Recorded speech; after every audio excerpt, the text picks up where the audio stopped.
Hello guys, ayan. Balik kami Imus yan guys. Last din na namin ngayon.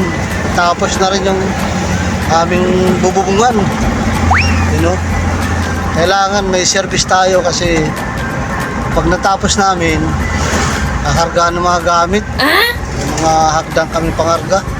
Tamang takbo lang muna tayo ngayon. Update na lang tayo doon pagdating doon sa Imus.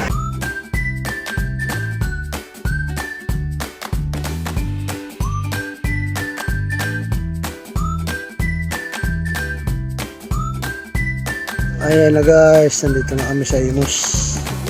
Anong pinagkagawan? Dito na kami sa second floor. Maya kunti, nandun na kami sa bubong. Ayan na ang aming ginawang bubong guys. So, ayan nun, pipintura sa pogi. Klaseng oh. Uy! Ayan guys, natapos na rin kami. Tapos, yun yung aming gawa. Kapitin-bitin dahil sa ulan. Ayan oh. Matagal kasi dahil may mga puro tabas ang nangyari, Yung pala guys, yung palupo guys, ayan, ni-repair na lang namin kasi makapal naman siya. Hindi na namin pinilitan, makapal yung palupo niya kaya okay pa rin siya. Kaya lang ganyan ang tabas niya dahil lang nakakabit dati na bubong niya, corrugated. Ayan, kaya ganyan ang nangyari guys. Ganda pa siya, pinituruhan na lang namin. Yun, ang kabila tapos na rin kami. Tumagal ang aming gawa dahil sa bagyo. Ito nga, naggagawa kami. Pag ulan, hinto.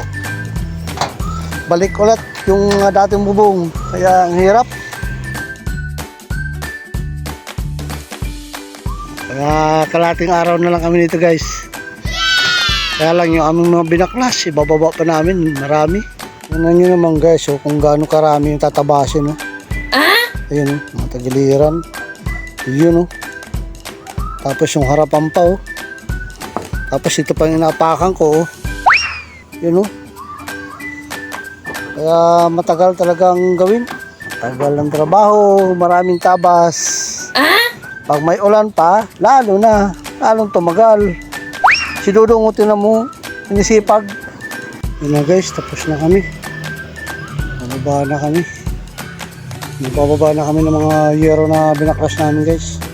Ay, yan na guys, pauwi na kami guys. Tapos na kami. Biyahe na tayo, pauwi.